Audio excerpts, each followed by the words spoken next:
Primeiro, agradecer a presença dos senhores aqui. A gente sabe como é difícil comparecer todos ao mesmo local, ao mesmo horário.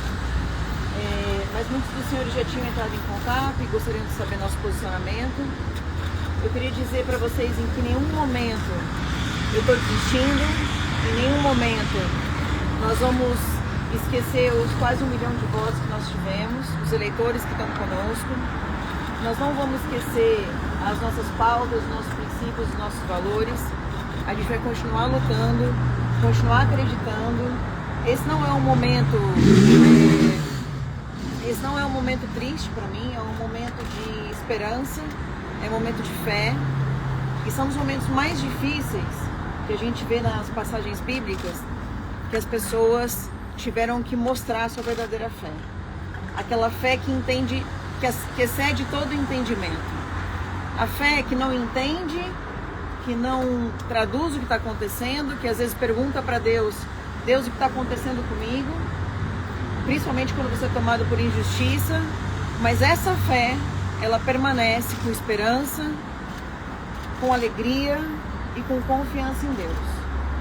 Então, tanto eu como toda a minha família, é claro que a gente fica preocupados, mas eu estou atravessando um momento, depois de uma grande depressão que eu tive, um momento de verdade experimentar que Deus está me dando força e está me mantendo de pé. Amém! E durante todo esse momento, eu não vou faltar um momento, um segundo sequer com os meus eleitores. Então, o processo ainda não acabou, ainda há vários recursos que podem ser feitos. Um pedido de suspensão foi solicitado no dia 29 do 4, dentro da Câmara dos Deputados, está sendo analisado. Eu já tive um sinal verde de que ele vai ser pautado. Vamos esperar o melhor momento para isso acontecer, porque eu ainda tenho um tempo para poder colocar ele em pauta. Enquanto isso, também o meu advogado vai apresentar alguns instrumentos que são normais de se apresentar num processo como esse. Nós trouxemos materiais para vocês, que vocês podem levar depois, para vocês verem as discrepâncias dentro do processo. O hacker Walter Delgatti, que eu nunca escondi que eu conhecia, vocês souberam disso acho que antes de muita gente, porque foi vazado na imprensa, e não tem nenhum problema com relação a isso, mas ele deu vários depoimentos, ao total foram 6 depoimentos, tanto na Polícia Federal, quanto na CPI, quanto depois, durante o julgamento. Em cada um dos depoimentos, ele contou uma versão. Ele conta uma versão, volta atrás, conta outra versão terceira, depois conta uma quarta versão, e em alguns momentos ele apresentou 6 versões diferentes. Então, a própria Polícia Federal, quando esteve na casa dele, nomeia ele como um mitômano, ou seja, uma pessoa que mente e que inventa histórias. O advogado dele, eu tenho também vídeos, posso mandar para vocês, em que ele apresenta pelo menos 5 versões do porquê que o Walter Delgatti teria feito essa invasão. E a gente percebe que tem versão de que é porque eu daria um emprego para ele, tem versão de que o presidente daria emprego para ele, depois tem versão dele de que ele receberia dinheiro, inclusive diz que recebeu dinheiro. Vocês vão ver que a Polícia Federal provou que ele não recebeu R$1 meu, R$1. Todas as pessoas que ele disse, as quais foram intermediários nesse recebimento de recurso, foram recebidas pela Polícia Federal nas suas casas, tiveram seus celulares apreendidos, documentação apreendida, computador apreendido, e não foi provado, aliás, foi provado que o dinheiro não veio de mim, não partiu de mim, não tem nenhuma relação comigo. Então, aqueles outros 40 mil que era por dinheiro também cai por terra. Outra coisa que cai por terra é ele ter dito que eu teria dado um tratamento de saúde para ele, depois do ocorrido.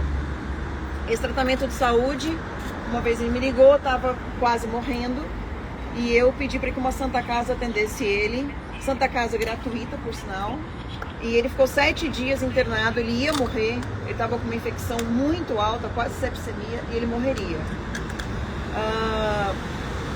A Polícia Federal investigou essa Santa Casa, fez batida de prisão, de apreensão de bens na Santa Casa, e também se provou que eu não paguei absolutamente R$1 para esse tratamento. Ou seja, alguns dos senhores podem perguntar, mas por que ela foi oferecer um tratamento para um criminoso?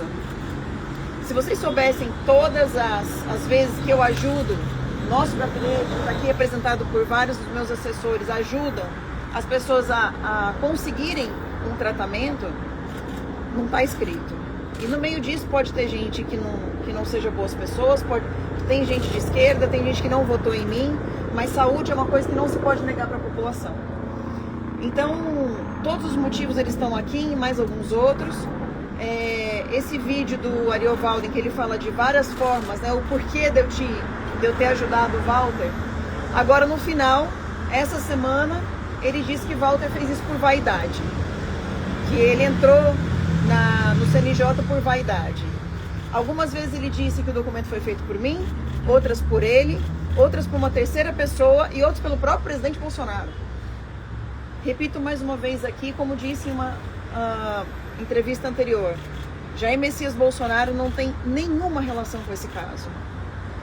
Até porque eu não tenho nenhuma relação com esse caso. A invasão ao CNJ foi feita da cabeça dele, assim como foi feita a vaza-jato da cabeça dele, né, solicitado por algumas pessoas de esquerda depois que ele entrou, mas ele conta essa história de que ele tinha sido processado por um promotor e por causa disso ele quis se vingar através do Deltan Dallagnol e do Sérgio Moro. Ou seja, também tinha sido vaidade e vingança pessoal. Nesse caso, sinceramente, no final das contas eu não sei o que motivou ele, mas eu acho que na maioria das vezes um hacker faz isso por vaidade. O porquê ele quis jogar isso em cima de mim, até hoje a gente não sabe e muito provavelmente não saberemos. Mas injustiça, ela se conserta com o tempo, com justiça, com dignidade, com educação, com respeito às leis. E a gente tanto vai respeitar as leis, quanto também nós vamos nos fazer ser respeitados pelas leis. Vou pedir para o Daniel falar um pouco do processo para vocês. Boa tarde a todos. Antes de mais nada, o que tem que ser feito, como a Ordem dos Advogados tem se declarado, uma crítica à forma do julgamento. Eu tenho enorme respeito para com todos os ministros do Supremo Tribunal Federal, mas é absolutamente inaceitável, do ponto de vista da defesa, do ponto de vista do advogado, que o julgamento tenha sido procedido de forma virtual, ou seja, sem o advogado estar presente e na presença dos ministros. Isso é um cerceamento de defesa, isso impede que o julgamento possa ser feito da melhor maneira possível. O próprio regimento interno do Supremo Tribunal Federal diz que o advogado tem direito a 1 hora para elencar os motivos por que aquela ação tem que ser anulada ou tem que ser julgada improcedente. O mesmo regimento diz que o advogado tem que estar preparado para responder perguntas dos ministros.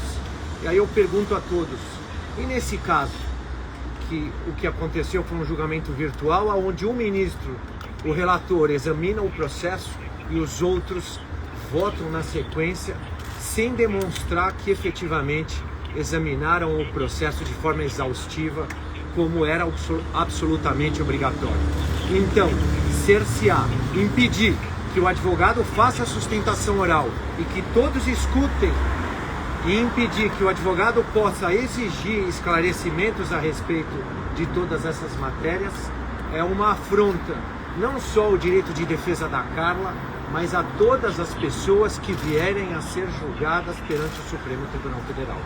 Volto a repetir e elevar os meus respeitos aos ministros.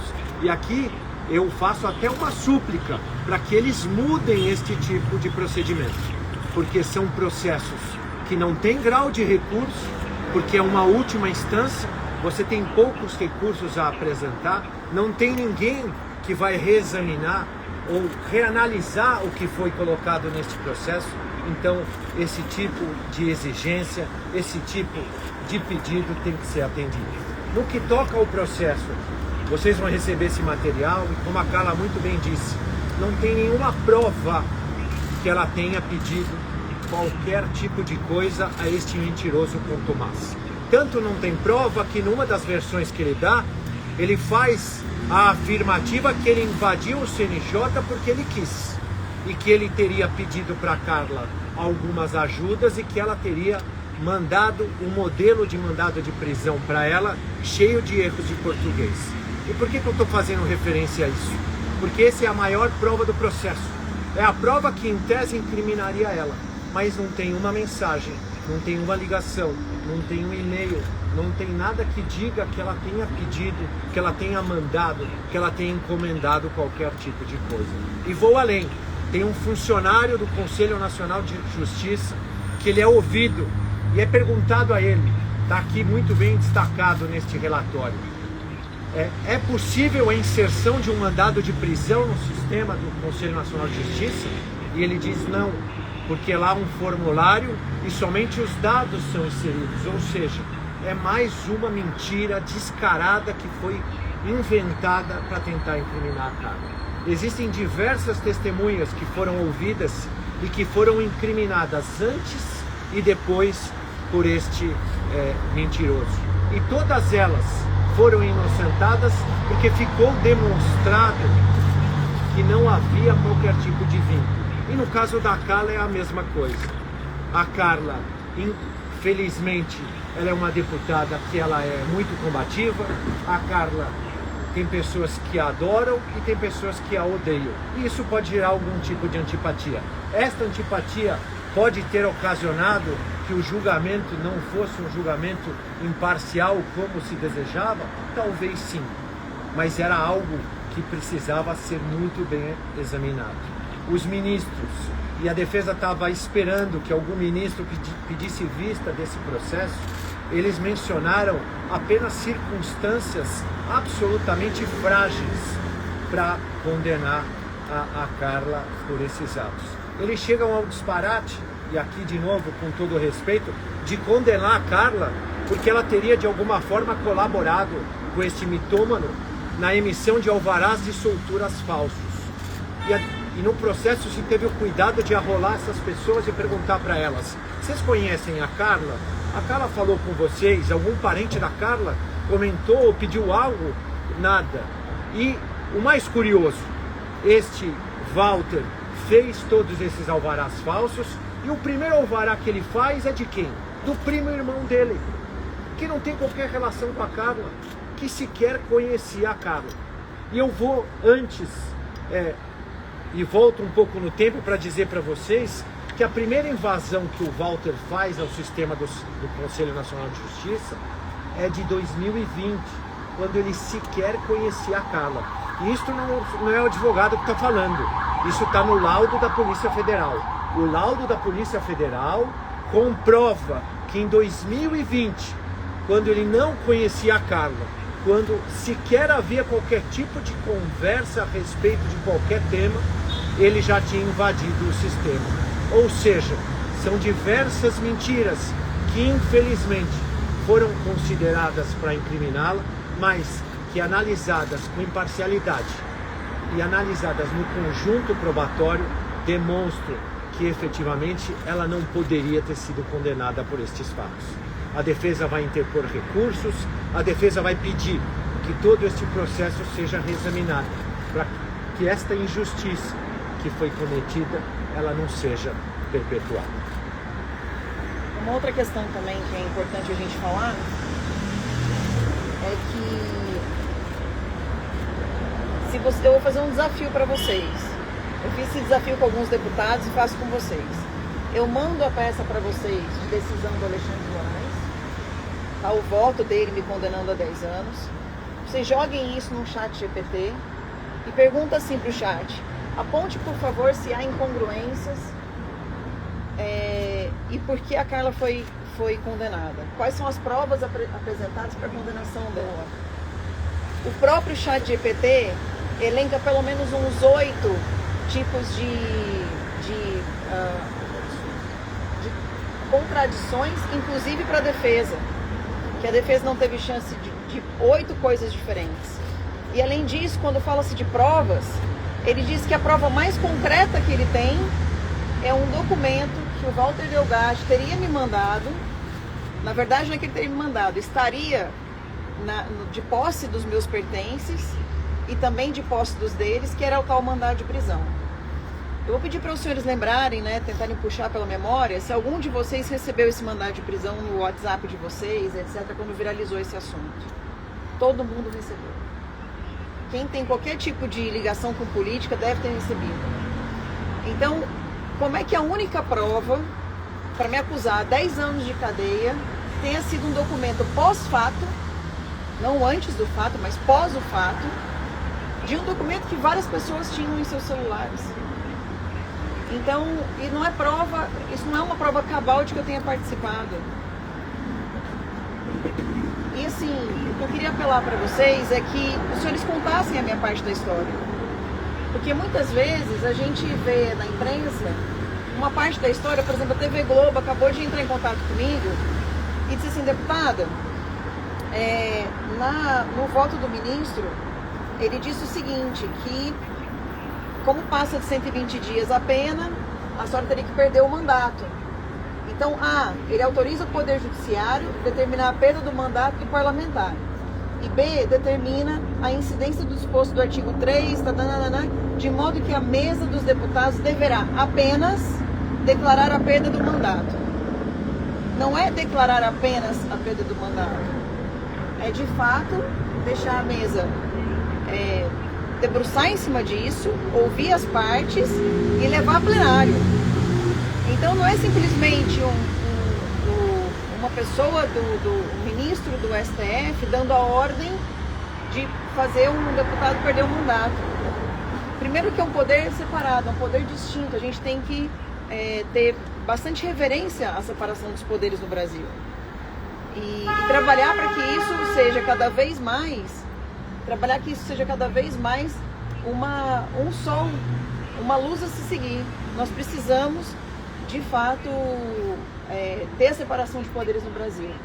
E a Câmara precisa reconquistar esse espaço dela. A Câmara tem as suas legitimidades, o seu regimento. Ela pode suspender o mandato até que ela pode suspender a ação penal até que o mandato se conclua. Inclusive porque, como eu estou lá colocada por milhares de brasileiros, é justo que eles também possam decidir se eu sou culpado ou não. Passar pelo crivo da população é importante. Enfim, e aí se vocês quiserem, eu posso mandar esse voto para vocês de 120 páginas.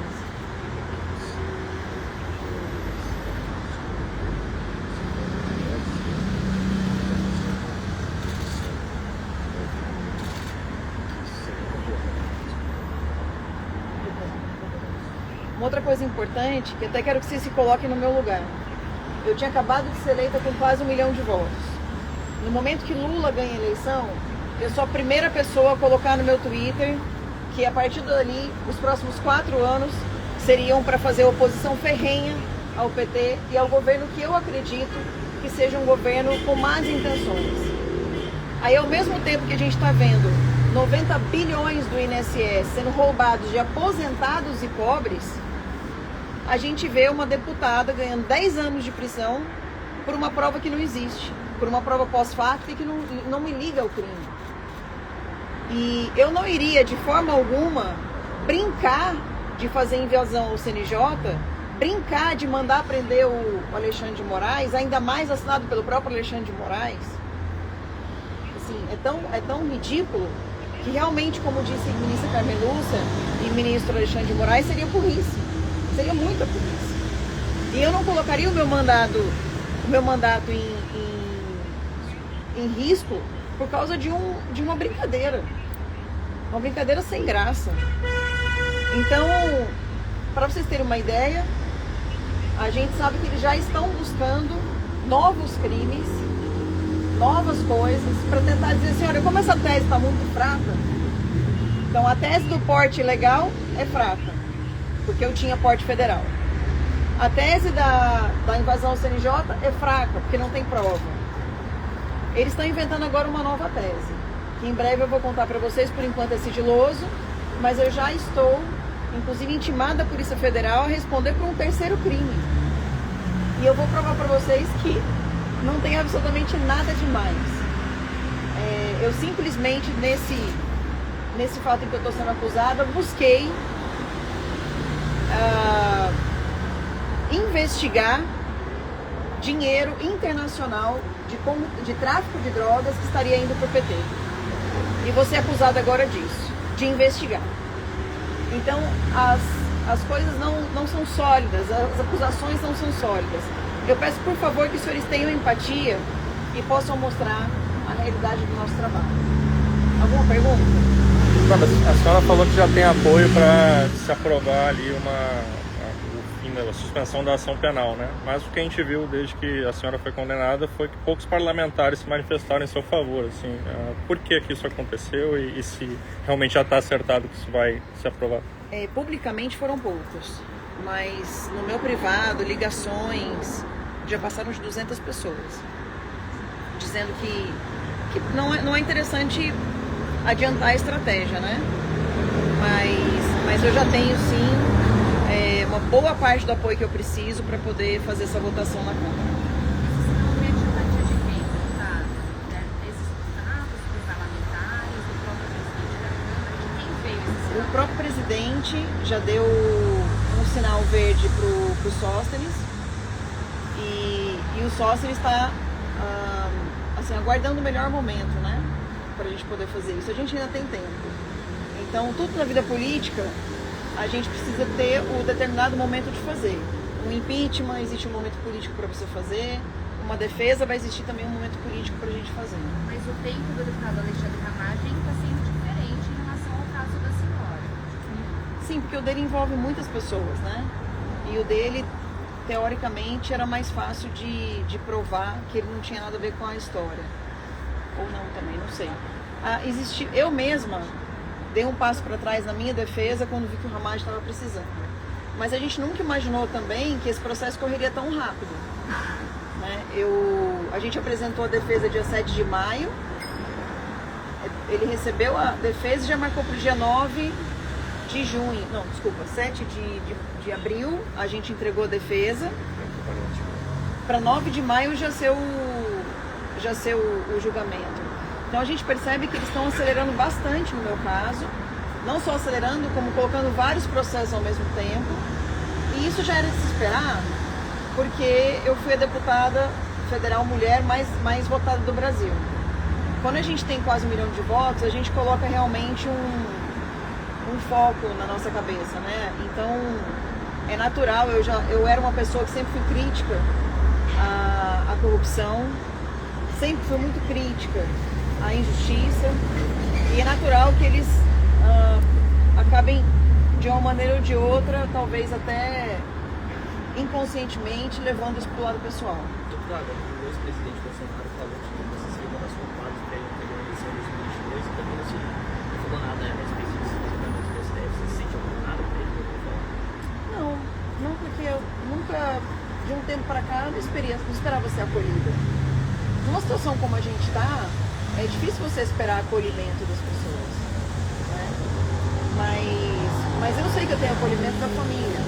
Michele já me procurou, Flávio Bolsonaro, Eduardo Bolsonaro comentou meu caso. E eu acho que isso para mim é suficiente para mostrar que todo o meu trabalho não foi em vão. Com o presidente, a senhora não falou? Não. Outra coisa que eu queria deixar para vocês também é que eu tenho alguns problemas de saúde. Não sei se vocês sabem, eu já fui internada algumas vezes. Eu tenho... já fui internada com licença médica. Eu tenho um problema que se chama Ehlers-Danlos, é uma síndrome rara. Só dá em pouquíssimas pessoas na população. É uma síndrome que todo o meu corpo ele sai do lugar. Eu posso provar para vocês aqui, ó. Então só o dedo, ó. Isso é só a mão, mas tudo meu sai do lugar. Ombro, joelho, fêmur, órgãos saem do lugar, costela. E isso me gera um problema muito grande de flexibilidade, inclusive venosa. Então eu tenho aqueles problemas de desmaio, né? Eu também descobri um problema do coração, que chama SPOT, que é uma síndrome hipercardíaca postural ortostática, não posso ficar muito tempo de pé, daqui a pouco eu vou começar a cambalear aqui. E tenho problema de coração, fui operada do coração no dezembro do ano passado. Tenho problema com depressão, tenho mantido as minhas medicações para depressão. Digo para vocês, até aproveito o espaço aqui para dizer para vocês que depressão não é uma coisa simples. Às vezes a gente está com depressão e acha que é frescura. Às vezes a gente está com depressão e acha que é só um desânimo. Mas quando a depressão pega de vez, é complicado. E a gente precisa cada vez mais ensinar as pessoas a procurar ajuda. Por isso até apresentei um projeto de lei para poder viabilizar psicólogos e psiquiatras particulares para quem tem baixa renda. Então, para o governo pagar o valor de uma consulta, porque hoje nós não temos psiquiatras e psicólogos suficientes na rede pública para atender as pessoas. Enfim, então também esse problema de saúde meu ele tem sido prejudicado por conta de todo esse estresse.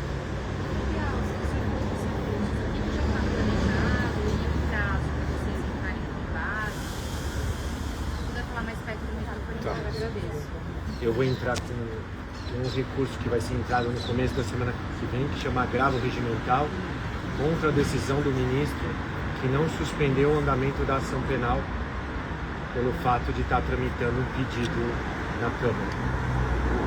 Há um outro recurso que vai ser interposto depois de publicar o acórdão. O acórdão é a decisão da primeira turma que condenou a deputada. Ainda não foi publicado no Diário Oficial, a defesa ainda não foi intimada. Quando ela for intimada, vai apresentar um recurso que chama embargos de declaração para pré-questionar e discutir algumas matérias que foram omitidas e que são contraditórias no voto que foi preferido. Depois desses recursos e dos resultados, ainda a defesa pode interpor alguns outros recursos que, no momento adequado, vão ser manejados. O senhor fez críticas aqui à produção do STF, mas eu queria entender se o senhor estende essas críticas à PGR e à Polícia Federal. Quer dizer, o senhor entende que há falhas na apuração desde o relatório da PF? Não, a minha crítica foi à forma do julgamento.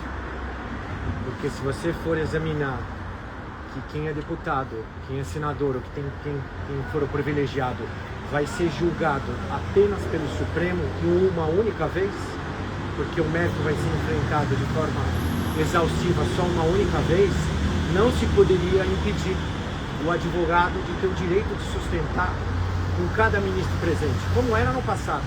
Talvez o volume de processos está tão grande no Supremo, porque o Supremo acabou admitindo como competente para examinar diversas questões, que eles mudaram o entendimento, não mais permitindo que o advogado pudesse fazer esse tipo de defesa.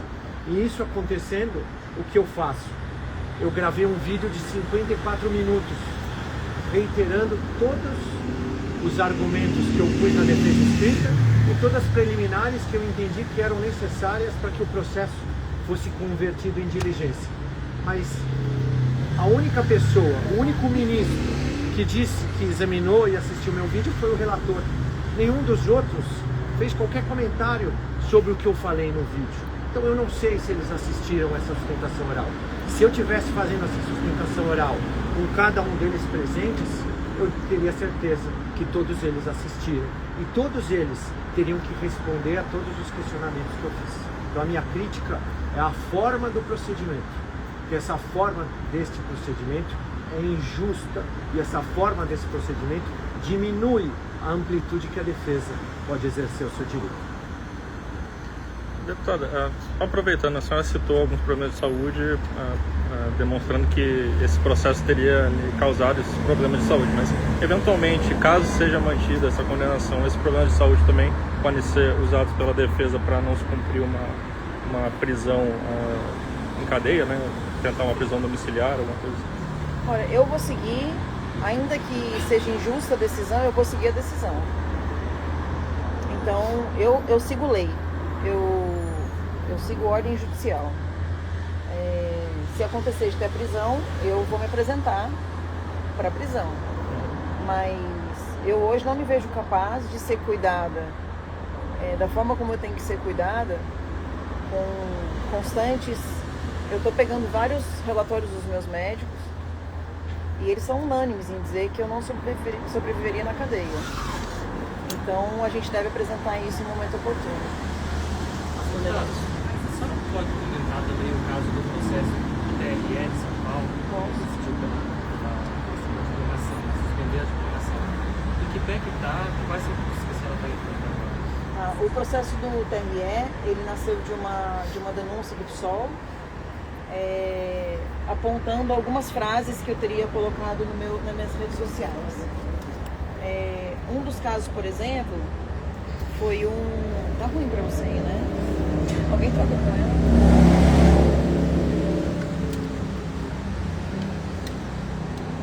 Mas tem que abaixar.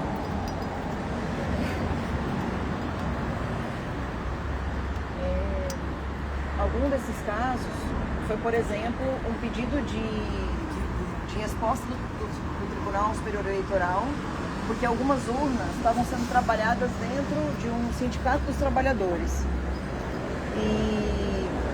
E eu perguntei por que o sindicato dos trabalhadores, já que ele é ligado ao Partido dos Trabalhadores.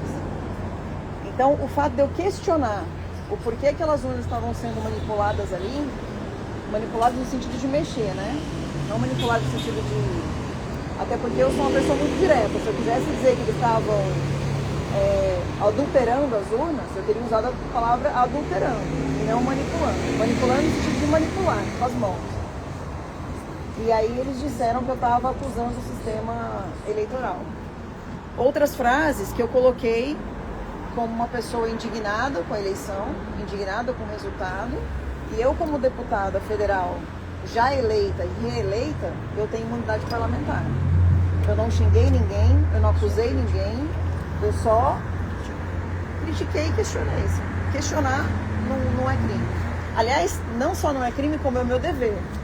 Né? Um deputado que não questiona, um deputado que não investiga, um deputado que não fala o que a população quer que seja dito, é um deputado que não trabalha.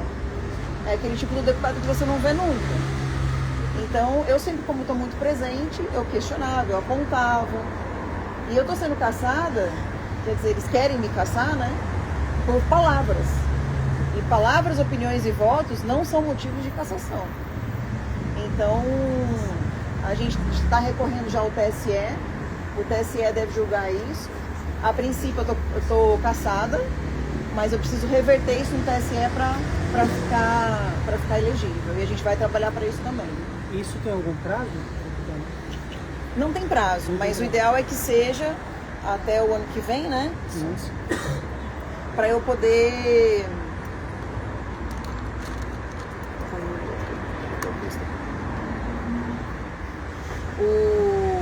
O ideal é que eu consiga fazer isso até abril do ano que vem, para poder dar tempo de eu ficar elegível. A senhora pretende disputar a eleição ano que vem, caso possa? Sinceramente, eu gostaria de ter essa esperança, mas eu não sei se vai ser possível. Se eu falar, eu gostaria de participar da política mais, eu acho que eu ainda tenho muito a contribuir para a política. Mas, ao mesmo tempo, não é fácil ser uma pessoa correta na política. Não é fácil ser uma pessoa combativa na política. A gente vê, por exemplo, quando eu coloquei nas redes sociais, vários amigos, né, colocaram nas redes sociais a questão da invasão do CNJ. E aí, quando você pergunta para as pessoas, né, no Instagram, várias pessoas disseram assim: se ela tivesse roubado 90 bilhões do INSS, estava solto. Então, a discrepância da justiça para certas pessoas é tanta que isso te faz acreditar menos na política. Mas eu não entrei na política para poder mudar o mundo de uma hora para outra. Eu entrei na política para poder influenciar as pessoas, para poder, desde 2011, dar contribuições, trazer novos projetos, conscientizar as pessoas, trazer as pessoas para participar mais ativamente da cidadania. Então, assim, não é uma decisão que eu já tomei. Mas eu tenho, assim, um pé de cada lado, digamos. Bom, pessoal? Obrigada, tá? Vocês todos têm o telefone da Karina? Eu vou mandar pra Karina e ela manda pra vocês tanto esse material. Eu tenho impresso aqui pra quem quiser impresso, acho que eu tenho alguns. Você quer impresso esse?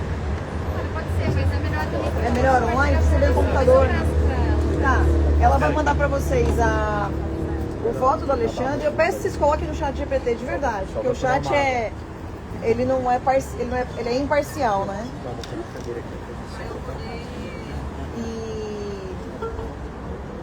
E aí mando também essa análise que tem um compilado de tudo, porque são mais de 600 páginas para vocês verem. Então a gente fez um compilado para que vocês possam ver com mais facilmente, por exemplo, os 6 depoimentos que ele deu, a diferença entre um e o outro. A gente fez uma tabelinha bacana para vocês poderem fazer mais rápido. Tá bom? Obrigada. Obrigada, pessoal.